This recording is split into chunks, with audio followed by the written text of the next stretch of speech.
Hello guys, papasok na tayo.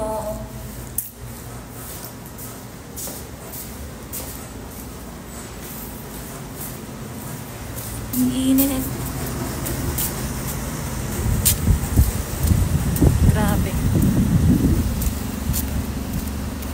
Ang init. Guys, nandito na tayo sa ating trabaho. On duty na naman ang pet. So, ayan.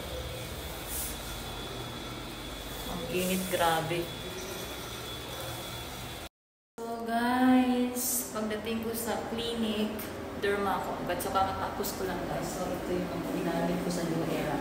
So, ito nga pala yung sinasabi ko guys na New Era, binaburn yung ating fats. So kung gusto niyo mag-inquire, pumunta lang kayo sa aming clinic. Ayan. So kakatapos ko lang kasi hindi pwede mag-video guys nung may pasyente. So, liligpitin ko siya, lilinisin ko siya isa-isa. So, ito yung dalawang nagamit natin kasi hip at saka botok at saka hip lang guys. Yan. Itong dalawang to. So, ito 20 minutes. Ito 15-15. So, lahat. Almost 1 hour ko siya ginawa. So, kinulos ko na siya guys kasi kanina medyo mainit siya. So, ayan. So, ayan. Nagpalit ko na ako ng gloves guys. Kasi nilinisin natin siya. So, ito guys. Ito yung dinilikit sa katawan ng pasyente habang ginagawa yung procedure. Ito siya.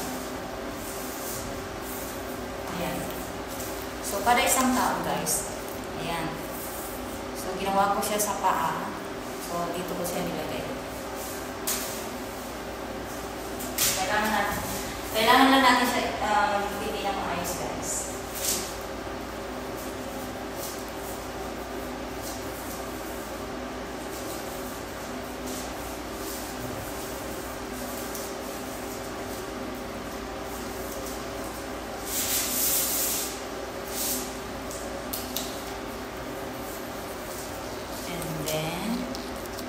Kasi pwede pa siyang gamitin ulit dun sa pasyente guys. Kasi, bakit?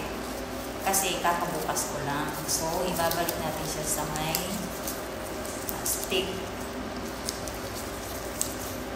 Hirap!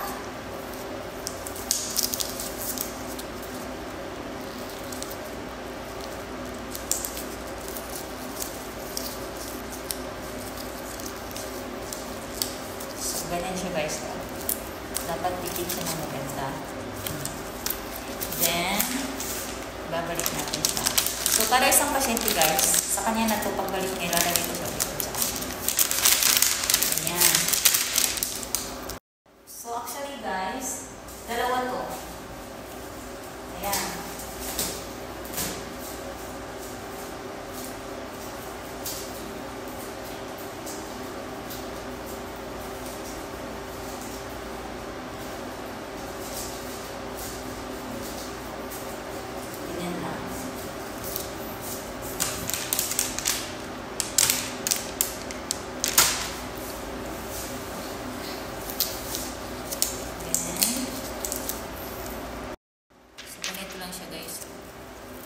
Babalik natin ito siya. Ganun. Para hindi mawala yung kanyang pagka-sticky. So, ganun.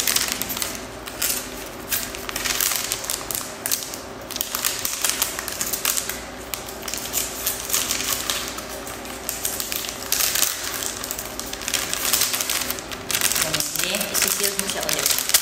Kailangan make sure na walang maganda yung pagka-shield. Close talaga siya.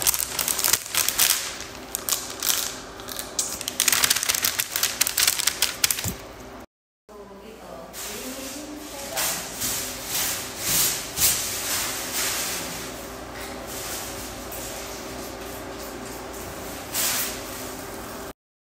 So, ito nga pala guys. Isa-isa ko yung nililisin.